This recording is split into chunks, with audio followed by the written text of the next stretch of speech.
Good morning, YouTube. Louie here, and welcome to Thanksgiving weekend. For those of you that had a few days off, I hope you enjoyed it. And for anyone outside of the United States, I hope you're having a great weekend as well. Today, I'm going to talk a little bit about Black Friday and metals prices. But today, I want to concentrate on the most important thing. If there was one thing you needed to know about stacking silver or gold, if there could only be one thing, what do you think it would be? I'll give you a second to think in your own mind. Okay, time's up. It is acquiring your silver and gold, and I think you should stack both, at the lowest possible price. All right, now there are, many components to that. The first is, where is the spot price? And I know we all like to say that spot is irrelevant. You can't find coins close to spot. Well, here we had Black Friday, and there were several opportunities to find precious metals at spot. If you had some powder dry, possibly you took advantage of those. But the first thing is, what is the spot price? Because the spot price does influence the physical price. Whatever you may want to say, it does, all right? And if you are a shopper, if you're a frugal shopper like I am, then you'll want to look for low premiums and a low spot price. The most important rule, buying your silver at the lowest possible price, is first watching the markets. Watch the spot markets and look for cycles, all right? As you know, the spot price goes in cycles. Usually gold and silver follow each other, but not always. And often that is inverse to the dollar and inverse to long-term interest rates. But we don't need to get into that right now. The first component of getting your silver at the best price is watching the cycles. Now, why didn't I buy anything on Black Friday? I didn't post anything for you guys. I didn't buy anything. I did log on to AppMex for a few minutes to watch that boondoggle, and clearly they only had a few coins that they were willing to give away at spot. And then they pushed everybody to the $2 over spot deals, which were not bad. But why didn't I buy on Friday? Silver is outside of my buy zone. My buy zone right now is 19 to 20. Silver was hovering around 21.50. And even with, I did try to get that silver at spot, but that was impossible. But, even with lower spot prices, I found kilos at 225 over. I found 100-ounce bars in the same zone. Even if you find that low premium deal, which you often can, the spot price was not where I wanted it to be. So I'm not sure why everyone is falling over themselves trying to buy when silver is at a cycle high right now. $22 is resistance, and at $21.50, I think it's too expensive. So that's one reason I wasn't buying, and that is the first component of getting the best price in your stack. Do you know what your average acquisition cost is in your stack? Well, now we're into a whole big bag of worms, because that depends if you have bullion, if you just have, plain old silver bullion, or if you have numismatics, or if you have something like that, okay, or if you have something like that, an in-betweener that, is bullion, but carries a premium, carries a reasonable premium, something like that. All right, Pickle Rick. So, kind of depends what you have. But for the bullion component of your stack, and I think most of you should be focusing on bullion. All right. Most stackers, from the surveys that I've seen that watch YouTube, have been doing it for a couple years. And if you've been doing it for a couple years and you're in between, 30 and 45, you probably don't have a huge nest egg yet. You're probably still paying on your mortgage. Your income isn't as high as it could be. So your stack is still pretty modest. And if you have a modest stack and you're trying to grow it, you really want to focus on the bullion. Probably not something like that. That's something I poured. That is more of a connoisseur issue. But, you really want to focus on the bullion, and you want to know what your average cost is. And, how many ounces do you have? Do you have 1,000 ounces? And is your average cost, under $20? Probably isn't if you've only been stacking for a couple of years. It might even be, $25. It might even be $30 because there was a period there where people were saying, any silver $30 and below is okie dokie. Well, that was not true. Okay, you could have bought silver all day long yesterday for 24, 25 and had, decent bullion. So, if the average in your stack, and do calculate it if you can, keep every receipt. I think there will be a day where, Uncle Sam is going to come looking for the stuff that you sell. And of course, you don't want to sell it here at 21, but, when it gets to, 61, you may be thinking of selling it, and the tax rules may change. The LCS regulations may change. So do yourself a favor and keep every receipt. And you don't have to be organized, I guess, but do have a box. Throw those receipts into a box, and don't lose them because they could come in handy. If you have an eBay store, and you sell stuff like this, which I don't recommend you buy, but it's a fun little piece of silver. You definitely need your receipts because you're going to, you're going to file a tax return, a Schedule C, and you need to know your cost. But most of you don't have eBay stores, and that's the reason that most of you, if you're in the beginning phases of stacking, you should be avoiding this, okay? It's fun, yeah, but if you only have $5,000 to spend on silver and gold this year, you don't want this to be part of your stack. You know what? You probably don't want this to be part of your stack. I saw a really large channel do a primer on silver and gold bullion recently, and they were so out of touch that they thought that Constitutional was still cheap. So if you have that question mark, Constitutional is not cheap. It is going for premiums that rival American Eagles. So don't be going out buying Constitutional. I mean, I know some people buy a quarter at a time or $1 at a time. You're paying through the nose for that. Go out and get yourself, save up a little money, get yourself a 10-ounce bar or a kilo for $2, $3 over, and it'll bring down the cost of your stack. When silver is rallying and really in an up move, that's the time to park your cash, put it aside, and forget the FOMO. Because if you don't, you're going to wind up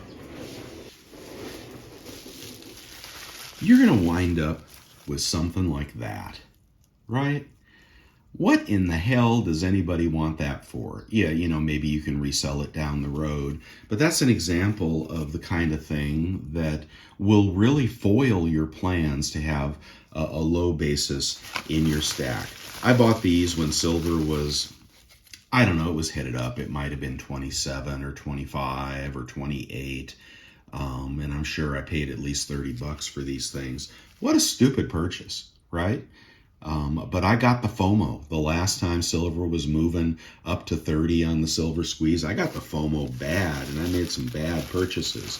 Some of them are working out okay because, I tend to gravitate towards semi-collectible things, right? I think I paid about $23 an ounce for that.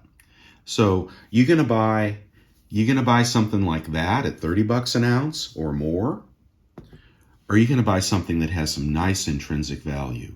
And again, more so if you're a trader, more so if you are, trader in the community, more so if you have an eBay store. But I don't want $25 buffaloes. I don't really want them. I tend to go for some stuff that's a little more exotic, that has a better chance of appreciation. Another mistake you can make: go for something like that. Wow, worst purchase of my life. Superman coins. Here it is. It's about 3/4 of an ounce of silver. You can't give this away.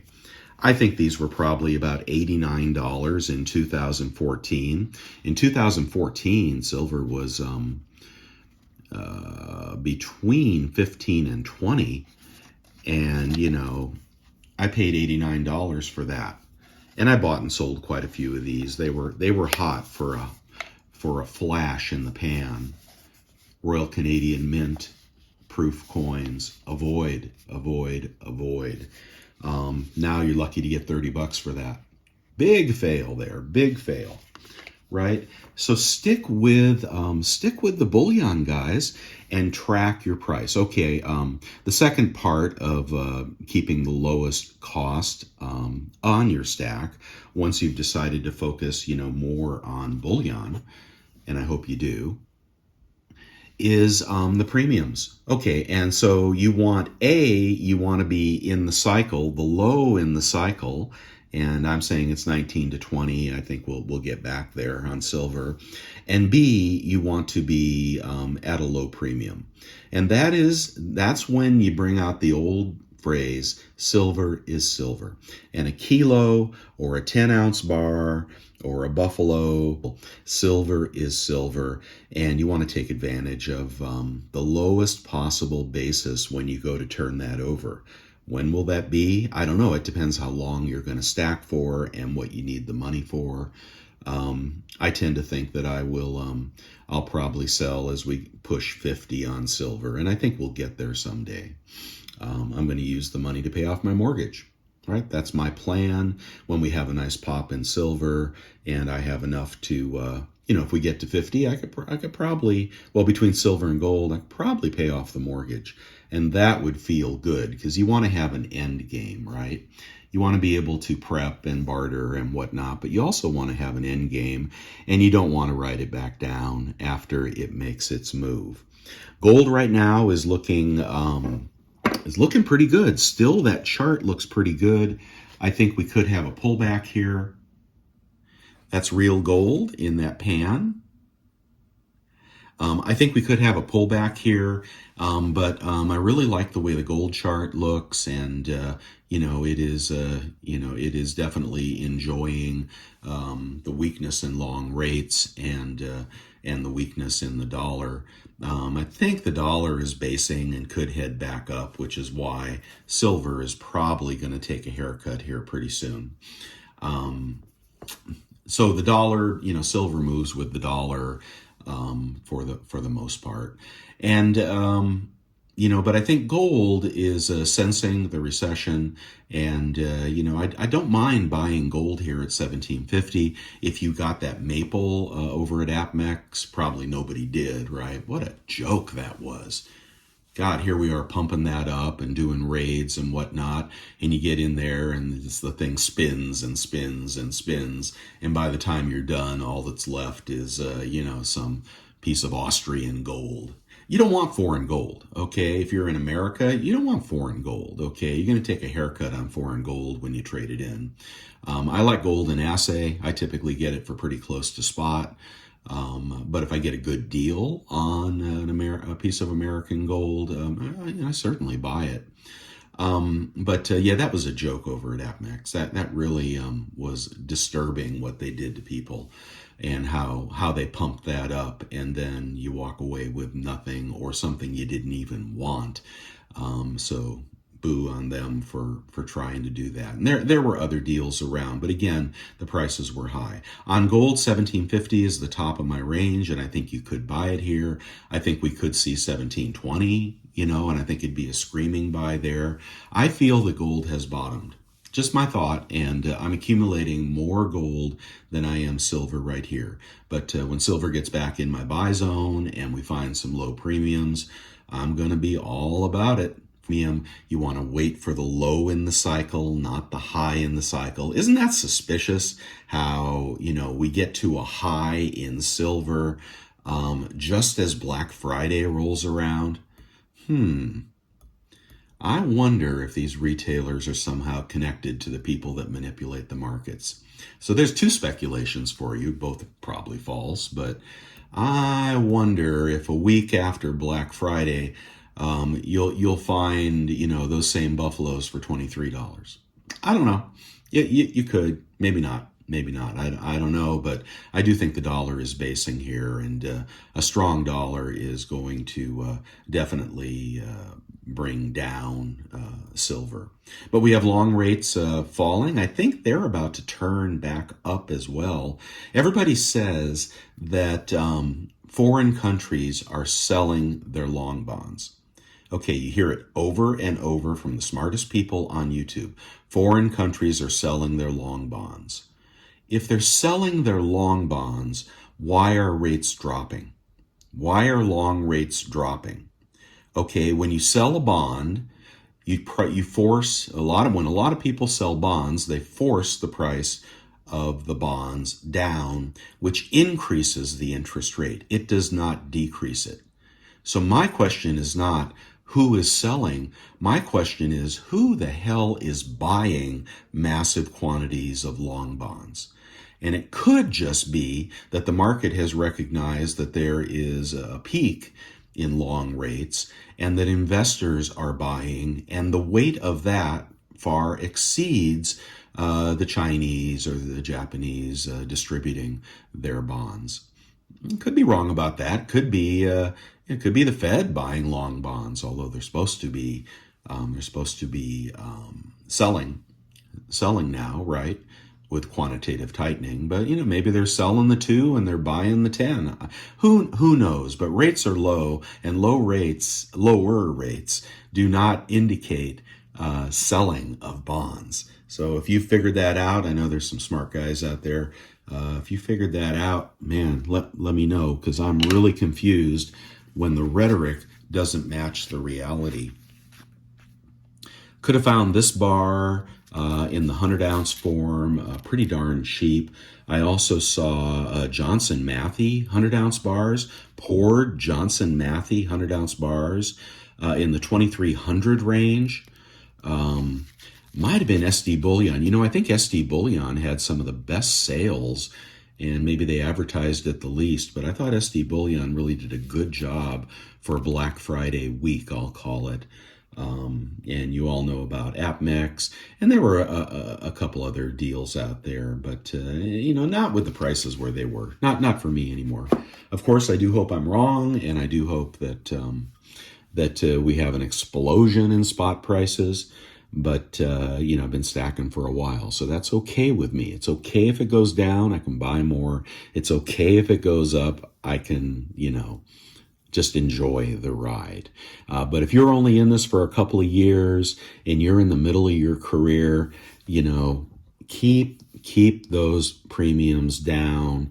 Watch out for the FOMO. Don't just be buying to be buying. You can have cash, and there will be a time, just when you think it can't happen, there will be a time when you're like, oh my God, the premiums are low and we're at a cycle low in spot price. Those two things together make up the most important thing, which is your average price per ounce. And that is the most important thing you can remember. Okay, guys, would love to hear your thoughts. I'd love to hear your techniques and tips and strategy for keeping your price down. And some of you go the other direction and you buy only premium product, and that's okay too. But, it's we'll have to see if that pays off when silver starts moving higher. I don't know about that. I don't know. But what are your tips and tricks, and what are you waiting for?